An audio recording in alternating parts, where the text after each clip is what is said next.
Salam sejahtera, Om Swastiastu, Namo Buddhaya, dan salam kebajikan.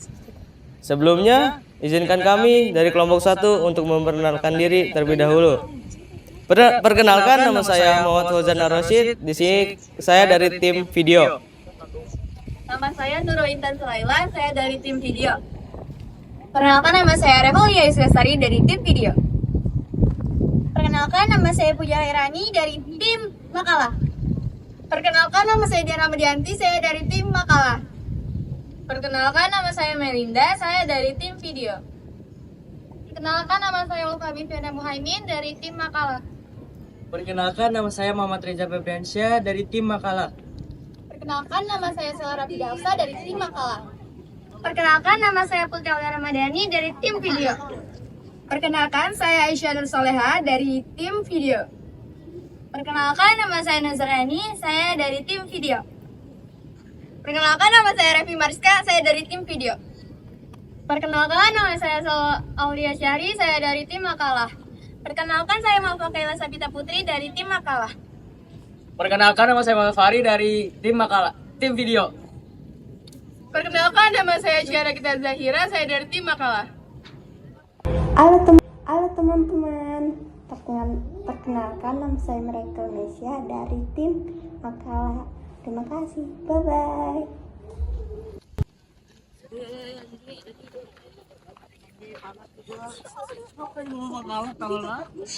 Kita akan menjelaskan sejarah didirikannya Monumen Pancasila Sakti. Monumen Pancasila Sakti ini dibangun di atas gagasan Presiden Soeharto. Dibangun di atas tanah seluas 14,6 hektar, dan tujuan dibangunnya monumen ini untuk mengingat perjuangan para pahlawan revolusi yang telah berjuang mempertahankan ideologi negara Republik Indonesia dan Pancasila dari ideologi komunis. Monumen Pancasila Sakti ini terletak di Jalan Lubang Buaya, Kecamatan Cipayung, Jakarta Timur. Di sini berisikan tentang bermacam-macam hal dari masa pemberontakan G30 PKI seperti pakaian asli para pahlawan revolusi dan proses kemerdekaan. Pembangunan Monumen Pancasila Sakti ini dimulai pada Agustus 1967, lalu diresmikan pada Oktober 1973 oleh Bapak Presiden Soeharto, bertepatan dengan Hari Peringatan Kesaktian Pancasila.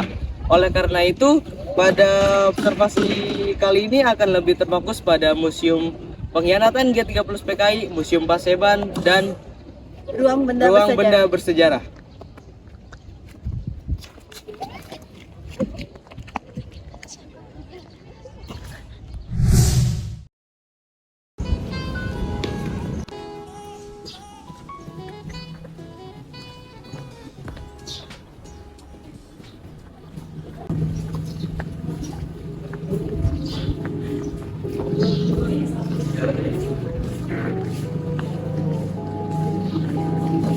Ini ada gambar dari korban keganasan pemberontakan PKI di Madiun tahun 1948.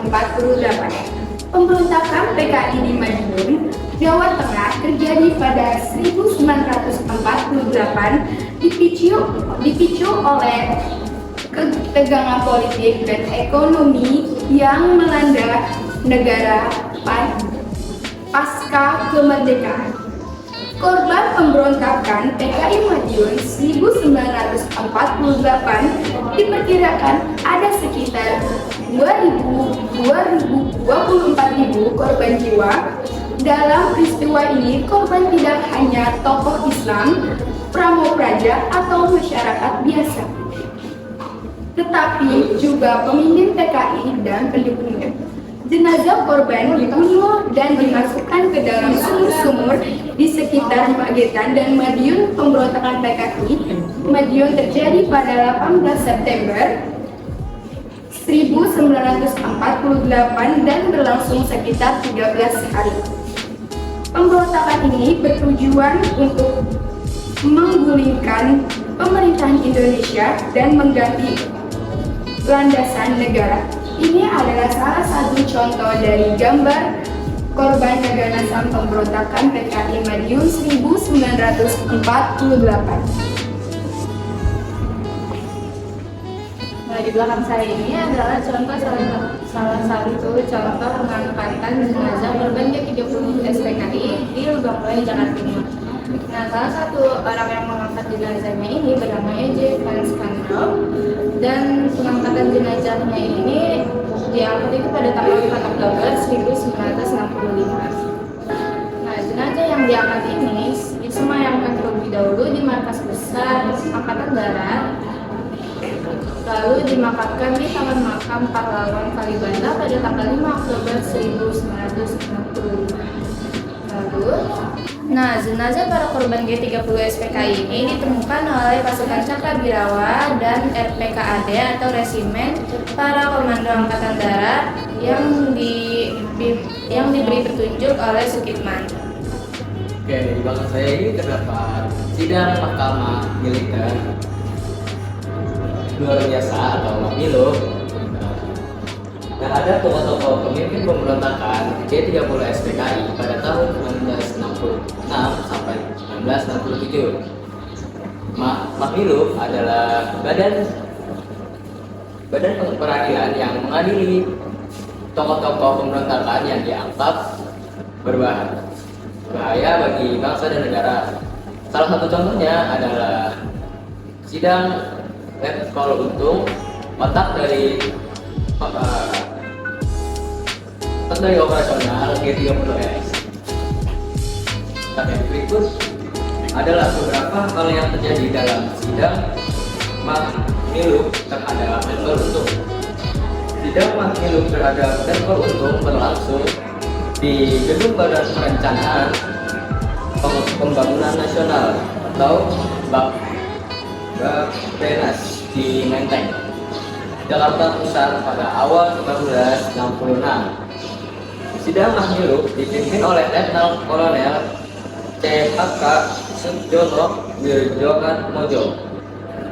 Pada 6 Maret 1966, Mahmiluk menjatuhkan vonis hukuman mati kepada Letkol Untung.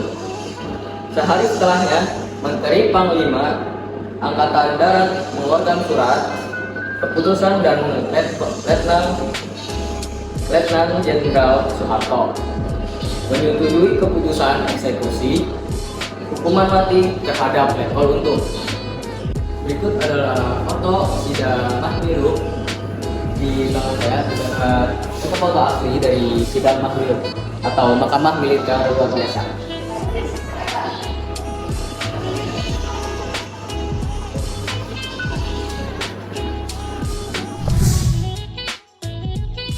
Sekarang kita akan menjelajahi koleksi-koleksi pemberontakan komunitas PKI. Nah, di sini saya akan berbagi sedikit tentang sejarah pemberontakan komunitas PKI. Pergerakan dimulai dengan menculik para petinggi TNI AD. Letkol Untung yang bergerak menculik serta membunuh para pemimpin TNI Angkatan Darat.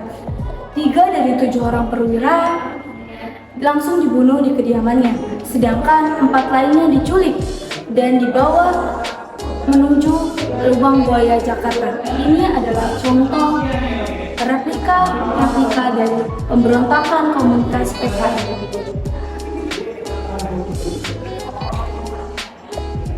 Ini di sebelah kanan saya ada replika penghancuran PKI Soko. Lalu di depan saya ada denah.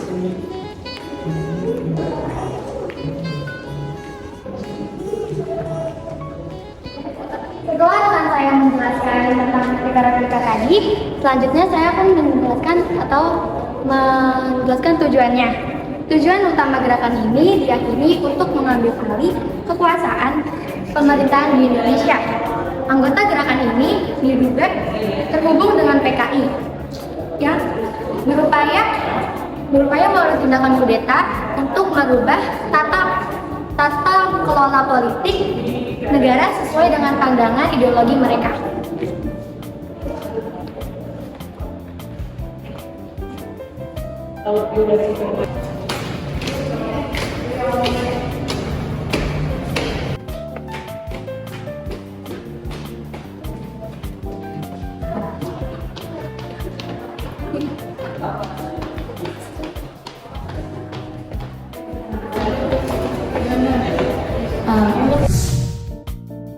Jadi semuanya, teman-teman semuanya sekarang kita berada di lantai 2, yaitu dulu sudah rangkaian pendengaran yang terakhir dan kami kita akan menunggu selama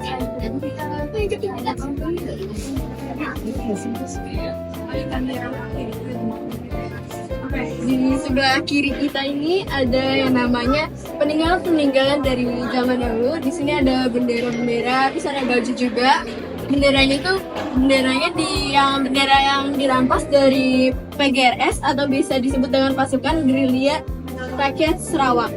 Nah, di sini ada juga ya, teman-teman. Di sini baju dan juga nggak hanya satu pakaian, tetapi ada 2 pakaian juga di bawah sini. Ini adalah salah satu bukti peninggalan dari zaman mereka itu.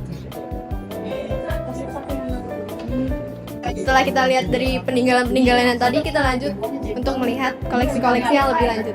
Dan sama seperti di hal ini yang lantai 1, masih banyak juga koleksi-koleksi dari peninggalan ketika PSPKI. Salah satunya adalah senjata. Oke, kita nyampe di tempat senjata. Di sini ada senjata milik Brigadir Panjaitan, yaitu nama senjatanya stand gun, dan di sini juga ada pistol-pistolnya. Setelah dari Brigadir Panjaitan, kita lanjut untuk melihat senjata milik nama senjatanya M1 Garande.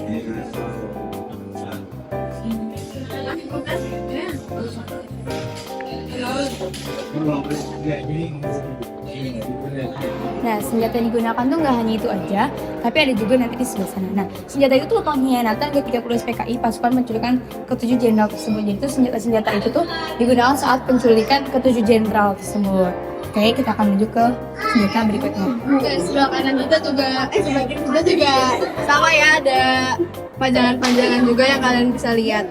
Nah, di sini di sebelah kanan saya ada senjata dari dimiliki oleh SS Sofyan, yaitu ada senjata yang namanya Lee Enfield, terus ada Thompson juga, dan juga ada senjata AK di sebelah sana.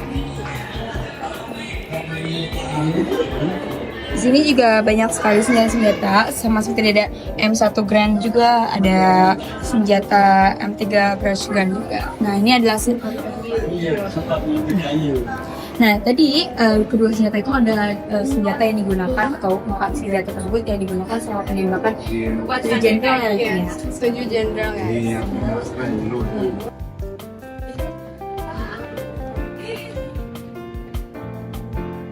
Oke teman-teman semuanya, kita sudah berada di ujung ya Kak Revi, yang dimana kita akan melanjuti materi tentang pertama korban keganasan pemberontakan Madiun, Dan juga ada penggalian dan pengangkatan jenazah. ketiga sidang mahkamah militer luar biasa.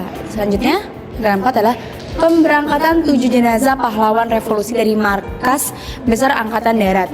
Pada tanggal 4 Oktober 1965, jenazah 7 orang pahlawan revolusi diangkat dari sumur Lubang Buaya. Mereka adalah 6 jenderal serta 1 perwira pertama TNI AD yang menjadi korban, yakni Letnan Jenderal Anumarta Ahmad Yani, Mayor Jenderal Raden Suprapto, Mayor Jenderal Mastito Darmo Haryono, Mayor Jenderal Siswondo Parman, Brigadir Jenderal Donald Ishak Panjaitan, Brigadir Jenderal Sutoyo Siswodi Harjo, dan Letu Pierre Andreas Tendean. Mereka semua dibunuh oleh PKI lalu dimasukkan ke dalam sumur yang berada di Jakarta Timur ya teman-teman semuanya. Ketujuh korban tersebut dibunuh oleh PKI karena dituduh akan melakukan marka yang terhadap Soekarno yang melalui Dewan Jenderal.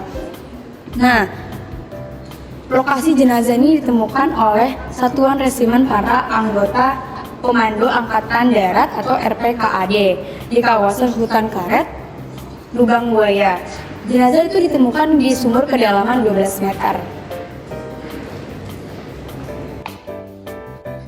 Oke guys, lanjut ke aku ya. Di sini saya akan menjelaskan tentang 7 jenazah pahlawan revolusi korban gerakan 30 SPKI. yang dimakamkan di Taman Makam Pahlawan Kalibata pada tanggal 5 Oktober 1965. Jenazah-jenazah tersebut diangkat pada tanggal 4 Oktober 1965 dari sumur tua di Lubang Buaya, lebih tepatnya di Jakarta Timur. Sebelum jenazah diberangkatkan, jenazah tersebut disemayamkan di markas besar Angkatan Darat, bisa juga disebut dengan MBAD. Upacara keberangkatan juga dipimpin oleh Menko Hankam atau Kasab dan juga Jenderal Aha Nasution. Beberapa nama korban gerakan 30 SPKI yang dimakamkan di Taman Makam Pahlawan Kalibata. Antara lain ada Jenderal Anumerta Ahmad Yani, Letjen Anumerta Suprapto, Letjen Anumerta S. Parman, Letjen Anumerta M.T. Haryono. Teman-teman semuanya, kalian semua udah lihat kan isi dari musuh apa? Pemberontakan PKI. Nah, yang kalian lihat di situ banyak sekali koleksi-koleksi dari peninggalan 30 SPKI yang sudah dijelaskan oleh kalian semua. Sekarang kita akan menuju ke museum selanjutnya, yaitu Museum Paseban.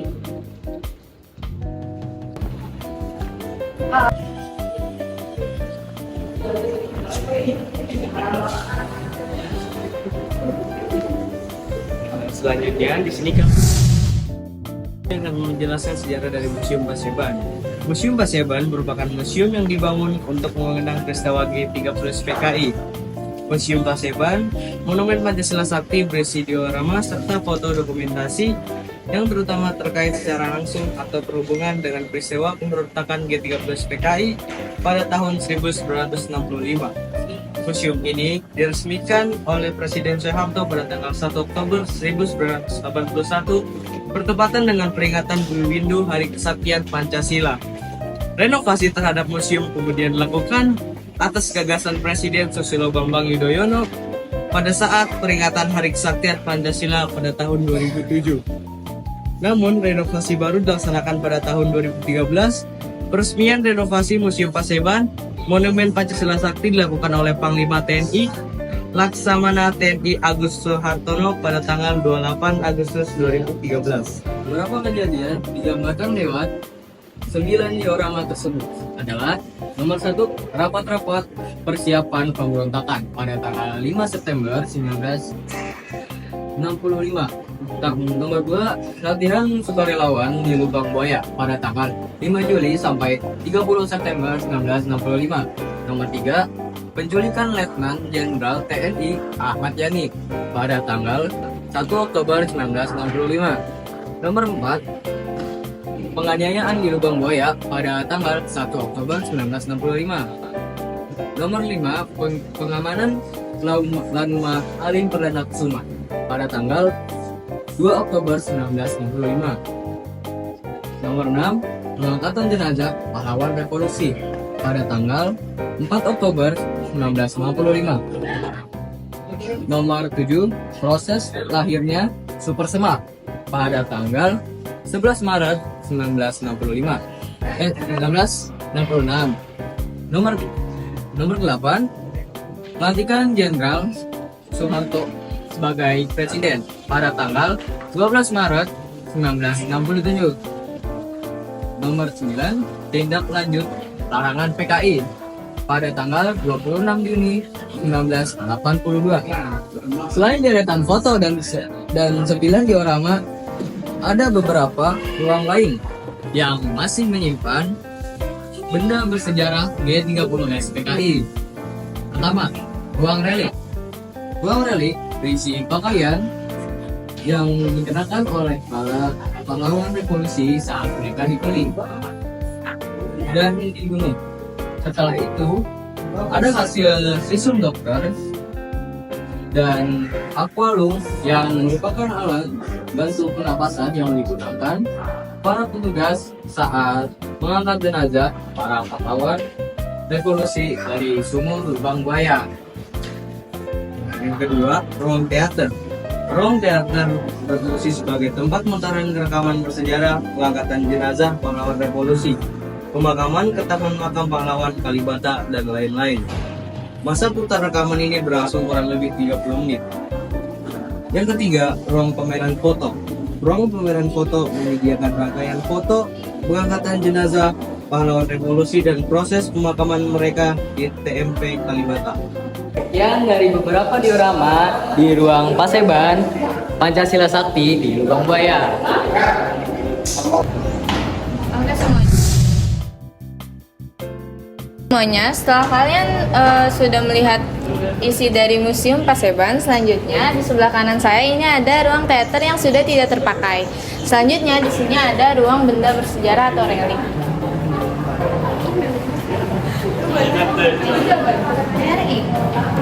Nah, di sebelah sini ini ada radio. Terus ini ada pakaian milik Letu PA Tandean. Sebelah sana ada barang-barang milik Ade Irma. Terus di sini ada koleksi pribadi dari Letu PA Tandean. Di sini ada akuarium. Selanjutnya di sini ada pakaian milik Brigadir Pol KS Tubun. Nah, di sini ada peralatan hobi para pahlawan revolusinya. Selanjutnya di sini ada kayak sepeda, terus senjata-senjatanya gitu. Sebelah sini ada pakaiannya juga milik Letnan Kol Sugiono. Selanjutnya di sini punya Kol Katamso. Ini pakaiannya milik Maijen R Suprapto. Oke, lanjut di saya ya. Di sini ada peninggalan dari Legend Ahmad Yani. Dan di sini juga ada Maijen MT Harjono. Di sini ada Maijen S Parman.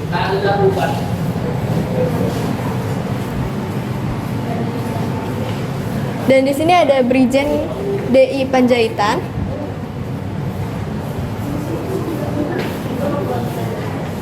Terakhir, di sini kita bisa lihat ada Sutojo, Brigjen Sutojo.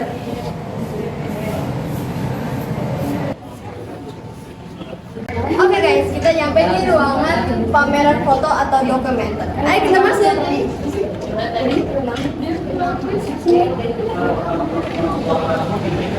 sini ada foto jenderal-jenderal yang sedang diculik, yaitu pertama ada Jenderal Ahmad Yani, kedua ada Jenderal TNI S. Prarman, ada Jenderal TNI Suharto, ada Jenderal TNI Sutoyo, ada Jenderal TNI MT Haryono, ada Jenderal TNI DI Panjaitan, ada Jenderal Letnan 1 Pierre Tandean.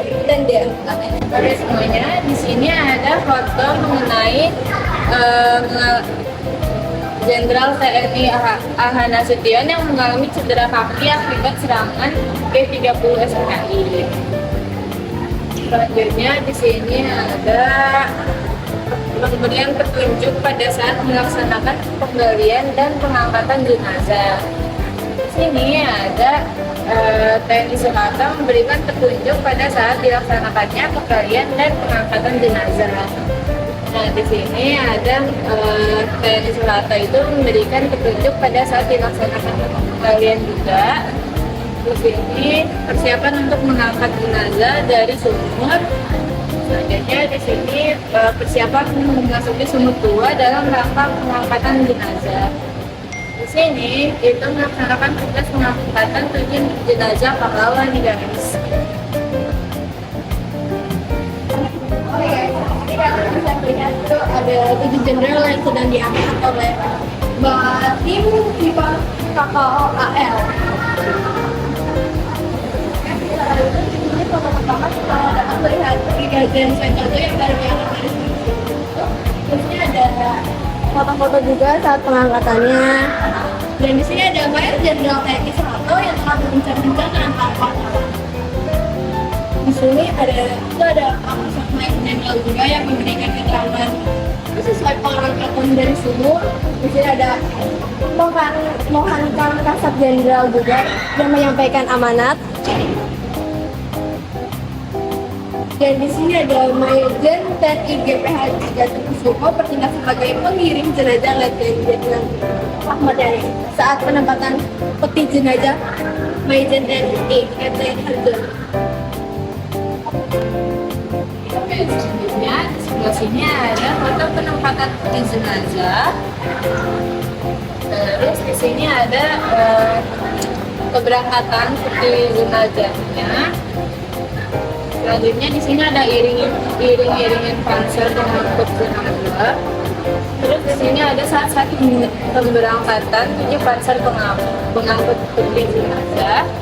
Lalu di sini ada saat-saat keberangkatannya. Nah, terus di sini ada iring-iringannya lagi. Ini saat membawa peti jenazahnya ke menyusuri Jalan MH Tamrin. Selanjutnya di sini ada pemakaman Ade Ibnu Suryadi Nasution, putri dari Jenderal Ahmad Nasution. Selanjutnya di sini ada foto persiapan pengangkatan jenazah. Ini sewaktu diangkat dari sumur. Terus ini pemberangkatan jenazahnya. Ini saat menyaksikan jenazah pahlawan ketika dimasukkan ke liang lahat. Terus ini korban sewaktu diangkat dari sumur. Di sini juga ada masyarakat berduyun-duyun melepas kepergian terakhir. Di sini saat pahlawan revolusi dimakamkan di Taman Makam Pahlawan Kalibata. Oke guys, itu dari dapat kita sampaikan. Kurang lebih mohon maaf. Terima kasih. Dadah.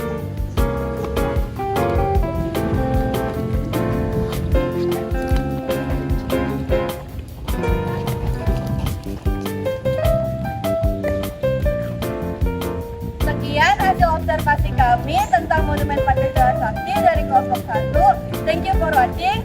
Cak cak go, cak cak go. Wadah.